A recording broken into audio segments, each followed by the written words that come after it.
76% des Américains vivent de salaire en salaire. Et 64% des Américains qui détiennent un business sont fauchés ou perdent de l'argent. La plupart des gens n'ont pas d'argent. Et ils ont accepté le fait qu'ils n'ont pas et qu'ils n'auront pas d'argent. Ils n'ont aucune économie. Ils sont constamment effrayés par l'argent. Ils dépensent plus que ce qu'ils gagnent. Ils ne savent pas comment gagner de l'argent et ils ne savent certainement pas comment le multiplier. J'ai simplement compris comment m'en sortir. Il est juste vraiment important que les gens comprennent que se plaindre n'a aucun intérêt. Si vous vous plaignez de ne pas avoir assez d'argent, travaillez plus. Si vous vous plaignez de ne pas avoir d'équilibre entre votre travail et votre vie privée, passez plus de temps en vacances avec votre famille. C'est super simple. Laissez vos actions dicter, au lieu de rester assis là et de penser que vous n'avez aucun contrôle. Envoyer nos enfants à l'école est une erreur, car ils deviennent faibles. Les pauvres seront toujours parmi nous, parce que ça commence là. C'est dans les mots, et les mots deviennent de la chair. Mais quand ils disent « je ne peux pas me le permettre » ou « je ne peux pas faire ça », ils s'enfoncent. Ils deviennent ce qu'ils disent. Les gens pauvres disent « je ne peux pas me le permettre, je ne peux pas faire ça, je n'ai pas le temps », parce que c'est une échappatoire. C'est plus facile de dire « oh, je suis fatigué alors, je ne peux plus aller à la salle de sport ». En fait, tu pourrais y aller. Mais non, je ne peux pas. Bien sûr, tu es trop paresseux pour y aller. Si l'amour fonctionnait, il n'y aurait plus de développement personnel. L'amour ne fait pas le travail. Ok? L'amour ne fonctionne pas. La religion ne fonctionne pas. Rien ne fonctionne, à part si vous avez l'estime de soi en tant qu'être humain. 86,6% de la population mondiale, donc à peu près 6,7 milliards de gens, sont malheureux. Ils sont prisonniers. Ils ne cherchent rien dans la vie. Ils n'ont aucun but. Parce que la plupart des gens vivent au jour le jour. La plupart des gens vivent d'un chèque de paye à l'autre. Lorsque vous essayez de simuler quelque chose et que vous avez une mauvaise intention, on vous détestera d'une manière ou d'une autre. Je connais mon but. Alors de quoi est-ce que j'aurais peur ? Je veux construire le plus grand bâtiment de la ville. C'est ce que je veux. Et tu sais comment je vais faire ? En construisant le plus grand bâtiment de la ville. Beaucoup de gens veulent construire le plus grand bâtiment de la ville. Et tu sais comment ils veulent le faire ? En démolissant le bâtiment des autres. Oh, je ne serai jamais riche. Ou le préféré, les riches sont égoïstes. Ce sont les pauvres qui sont égoïstes, si vous y pensez, parce que pour être riche, vous devez donner quelque chose. Si vous trouvez le remède au cancer aujourd'hui, vous deviendrez multimilliardaire. Et voilà, vous êtes milliardaire. Non mais, je suis trop occupé pour soigner les autres. Je pense que je vais aller jouer au golf à la place. La pauvreté est transmise génétiquement. Et donc les gens qui sont assis chez eux en ce moment, et qui ont des difficultés financières, ou qui s'inquiètent à propos de l'argent, ou qui sont contents de gagner beaucoup d'argent, mais mécontents de faire ce qu'ils font, cela leur a probablement été enseigné. Votre super-ego a appris à trouver un travail, travailler dur, ou vous ne serez jamais riche, ou riche mais malheureux, ou peu importe. Tant que vous ne changerez pas votre état d'esprit, l'argent ne pourra pas vous aider. Correct. On peut le voir avec les gens qui gagnent à la loterie, et les gens qui touchent beaucoup d'argent. Ils ont toujours le même problème, parce qu'ils ont cette âme de pauvre. Si vous êtes pauvre, vous serez toujours pauvre. L'ennui et la drogue que vous devez absolument éviter. Parce que c'est là que les gens commencent à faire de mauvais choix. En général, c'est là qu'ils deviennent des consommateurs de déchets. Ils perdent du temps, ils se plaignent.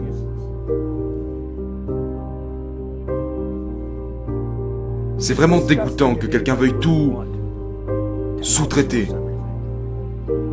Il y a 168 heures dans une semaine. J'aimerais bien toutes les utiliser. Tu veux te salir les mains et faire les choses qui ne sont pas à ton échelle ? Totalement. Tu veux faire les choses que tu n'as pas envie de faire ? Absolument que je veux faire les choses que je n'ai pas envie de faire. J'entends ces gars qui disent « Je ne veux pas faire les trucs que je n'ai pas envie de faire. » Bordel, mais qui es-tu ? Qui s'occupe de toi alors ? T'es juste faible à ne pas vouloir faire les choses que tu n'as pas envie de faire. Je veux être le meilleur dans ce que je fais. Et je sais, sans avoir lu un seul livre, que je dois consacrer du temps des efforts et de l'énergie. Et puis je dois taper des heures. Je dois être discipliné. Je ne pense pas que j'ai du talent. Je pense que j'ai tout simplement beaucoup plus travaillé.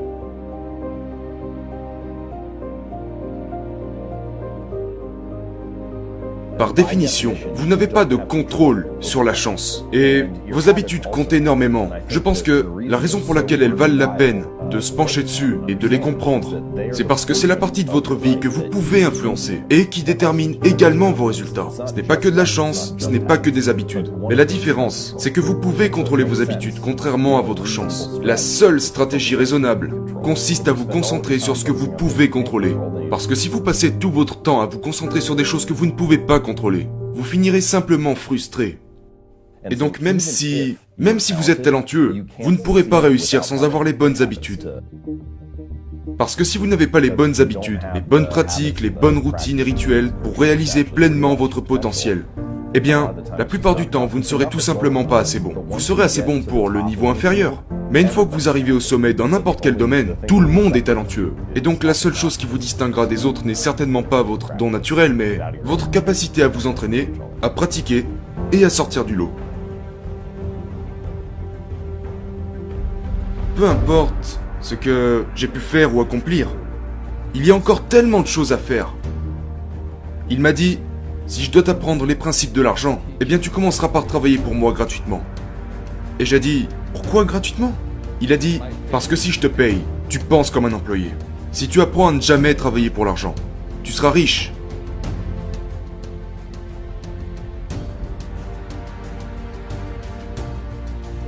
Si tu veux réussir dans la vie, tu dois trouver les bons professeurs. Notre système scolaire ne vous donnera jamais la vérité, parce que lui aussi a été créé par le système. Fausse monnaie, faux professeurs, fausses valeurs. C'est juste un scénario. Ils ne savent rien au sujet de l'argent. Et c'est ce qu'ils prétendent enseigner à nos enfants. Une question que je pose, partout dans le monde, qu'est-ce que l'école vous apprend à propos de l'argent? Et la réponse est rien. Mais ce n'est pas une erreur. Ce n'est pas par accident. Et la plupart des gens ne sont pas au courant. Mais le moyen le plus facile de faire travailler dur les pauvres de la classe moyenne est de ne jamais leur apprendre ce que les riches ont appris. Notre système académique est tellement corrompu. Nous savons que le système bancaire est corrompu. Nous savons que la politique est corrompue, mais c'est la même chose dans les écoles. Un faux professeur est quelqu'un qui veut juste un emploi, et qui serait prêt à enseigner n'importe quoi. Vous savez, ils enseigneraient à cirer des chaussures si vous les payez plus.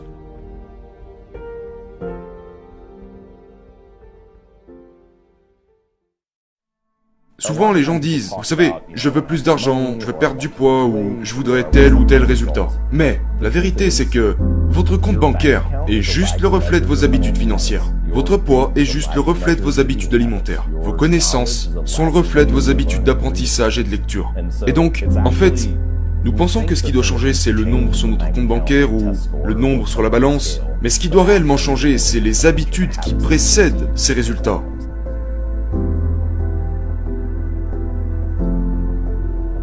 Nous craignons le fait d'avoir des objectifs, parce que si vous partagez votre but, même envers vous-même, vous avez l'impression que vous allez échouer. Donc, quand vous allez dans une boutique et que le vendeur vous dit « Est-ce que je peux vous aider ?» Vous répondez « Non, je ne faisais que regarder ». « Je ne faisais que regarder » est une déclaration sans but, et c'est ainsi que beaucoup de gens vivent leur vie.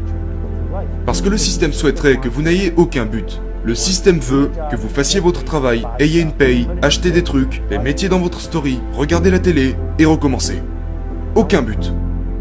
Et dès que nous commençons à avoir des buts, nous hésitons.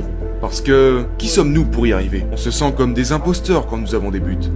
Mais, si vous pouvez annoncer votre objectif, cherchez à trouver qui vous devez être et ce que vous devez faire pour y arriver, et cherchez quel changement vous devez faire exactement. C'est ce genre d'action, que nous travaillons pour une entreprise ou pour nous-mêmes, qui fait que vous chercherez toujours à vous améliorer. C'est une série de choix à faire. Mais je pense que c'est plus facile si on a des habitudes. Les habitudes apportent des résultats. Les objectifs apportent des résultats. Mais vous ne pouvez pas avoir l'objectif d'écrire un best-seller parce que il manque des informations.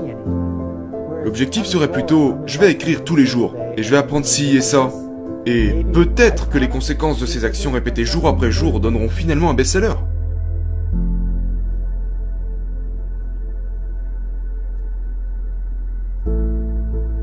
Donc je suis bien plus concentré sur les habitudes que je le suis sur des objectifs spécifiques sur lesquels je n'ai pas de contrôle.